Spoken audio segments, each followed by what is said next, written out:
Picture this. It's 3 a.m. A thick, heavy fog is rolling over the streets, and cold blue streetlights are illuminating this lone silhouette, just running relentlessly through the pitch-black darkness. It's a gritty, almost cinematic scene of pure endurance. And most people, looking at a moment like that, they think they're seeing the absolute limit of human capability. But here's the terrifying truth we're exploring in today's explainer. Most people haven't even come close to their true limits. Not even close. We're diving deep into the philosophy of David Goggins, a man who completely tore himself down to the studs and rebuilt himself from the ground up. And in doing so, he basically proved that our perceived boundaries, they're mostly just illusions. You've probably heard this quote, "Don't stop when you are tired. Stop when you are done." Now, at first glance, that sounds like standard run-of-the-mill fitness motivation, right? But listen, I need you to completely throw away the concept of motivation for this explainer. This isn't a story about getting motivated. That's actually the first illusion. This is about something way deeper. It's about deliberately running towards suffering. Goggins argues that our modern obsession with comfort, instant food delivery, endless entertainment, climate-controlled everything, it might actually be destroying us. He truly believes that pain and discomfort are the actual doorways to transformation. And that brings us to, honestly, a pretty terrifying concept. 40%. According to Goggins, most humans are operating at only 40% of their true capacity. Just let that sink in for a second. That means more than half of your potential is completely locked away. It's hidden behind fear, a desire for comfort, and just a mountain of excuses. When you feel completely tapped out, when your brain is telling you that you literally cannot take another step or absorb one more piece of information, you are actually less than halfway there. So let's look at the first tool he used to break past that. The accountability mirror, getting raw and real. Before he was the elite Navy SEAL and ultramarathoner we all know today, Goggins was a nearly 300-pound exterminator. He was living in total misery, spraying for cockroaches, eating donuts, and just lying to himself every single day. To spark his transformation, he created this concept to confront his own lies head-on. Every night, he would stand in front of his bathroom mirror. He'd shave his head and his face, and he would look himself right in the eye. There was absolutely no fake positivity here. No cute motivational quotes, no excuses, just ruthless, unfiltered honesty. It was all about getting raw and real, coming eyeball to eyeball with the absolute truth of his situation. He realized that denial is the ultimate comfort zone, and he literally had to destroy it. So he did this by writing out brutal truths on sticky notes and plastering them all over that mirror. He forced himself to read overweight, undisciplined, average, uneducated. Now, I know that sounds incredibly harsh, but the logic behind it is actually brilliant. If you look in the mirror and you are overweight, you don't pat yourself on the back and say you're pleasantly plump. You own the reality. Because once you fully accept exactly where you are, without any sugarcoating, you finally gain the actual power to change it. Your ego stops protecting your flaws, and you can finally get to work. Moving on to our next concept, the 40% rule, and stretching those limits. Okay, so once you face the mirror and started putting in the work, you are inevitably going to hit a wall. Goggins refers to this wall as the governor. Think of it kind of like the governor on a car engine that physically stops it from going over a certain speed limit. In our minds, it's a deeply ingrained survival mechanism. The second things start becoming uncomfortable, the governor starts screaming at you to stop. It delivers these massive waves of pain, fear, insecurity, and exhaustion. It tries to convince you that if you take even one more step, you're going to die. But the critical realization here is that this limit is completely fake. It's an illusion designed by your brain just to keep you safe and comfortable. When that governor kicks in, when you feel totally finished and your brain is just begging you to quit, you've only hit a 40% perceived limit. You still have a massive 60% of untapped potential just waiting for you. But to access it, you have to stretch your pain tolerance.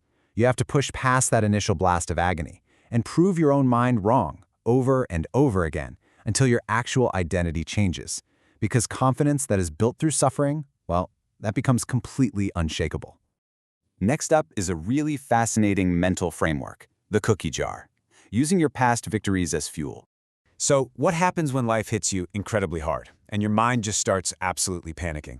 That's when you deploy the cookie jar, right in the heat of battle. Here is exactly how to use it. Step 1, you hit a wall of pain or doubt where you just want to quit. Step 2, you mentally reach into your cookie jar, which is a mental repository of every difficult thing you've ever survived. Past victories, overcoming terrible heartbreak, pushing through a massive failure, dropping a bunch of weight, whatever it is. Step 3, you use those memories as hard evidence. You remind yourself, hey, I survived that, so I can definitely survive this. You let that evidence overpower your current emotions and use it to fuel your very next step. To put this into perspective, Goggins used this exact tactic during a 101-mile ultramarathon in San Diego. Get this, he entered this race with literally zero training. None.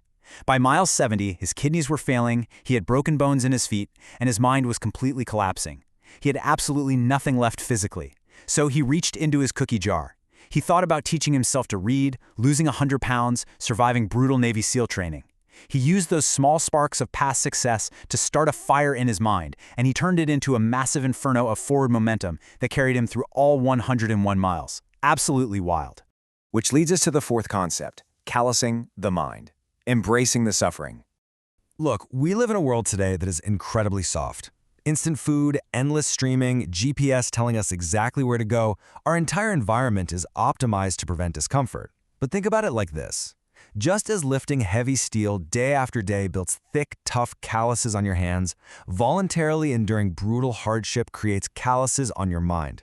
Leaning into a really difficult project or confronting past trauma, that creates controlled suffering. And over time, that suffering builds an armored mindset that doesn't just crack the second it's put under pressure. The quote here hits the nail right on the head. Life experience, especially negative experiences, help callous the mind. Goggins proved this during Navy SEAL Hell Week, which, by the way, he went through 3 separate times. During one of those weeks, he literally ran for days on broken legs, fractured shins. Surviving something that extreme, or even surviving deep personal trauma from your childhood, it completely rewires your identity. When you accept the pain rather than run away from it, you physically shift your body's response. You train yourself to choose fight over flight every single time. And that brings us to the final concept. There is no finish line. Starting at zero? The thing you have to understand is that all this callousing, it never stops. In Goggins' own words, your refrigerator is never full. You don't just achieve a goal and then put your feet up and relax. Look at his timeline. He went from a 300-pound obese exterminator to a Navy SEAL to a 101-mile ultramarathoner, and then he went right to Army Ranger School. He emphasizes this mindset of starting at zero over and over again, because when he got to Ranger School, none of his SEAL accolades mattered. He was just a private on day 1 of basic training all over again. He voluntarily chose to put himself at the very bottom of the ladder just to force himself to climb again. He says, I wake up every day as if I am back in Bud's day 1, week 1. To continuously expand your limits, you have to be willing to totally scrap your identity. You have to be willing to drop the trophies, put away all the medals, and just become the dumb beginner in the classroom all over again. If you achieve a big goal, great. You celebrate it briefly, you put it right in your cookie jar, and then the very next day you are back at absolute zero looking for the next way to push your boundaries. So that leaves us with one final thought. The mind is our single most powerful weapon, but only if we are actually willing to take it to war against our own weaknesses. You've seen the mechanics of the accountability mirror, you know about the 40% rule, and you understand the necessity of callousing the mind. So my question to you is this. Stop avoiding the pain. Stop seeking out the path of least resistance. What difficult, uncomfortable thing are you going to tackle today so you can put it in your cookie jar tomorrow?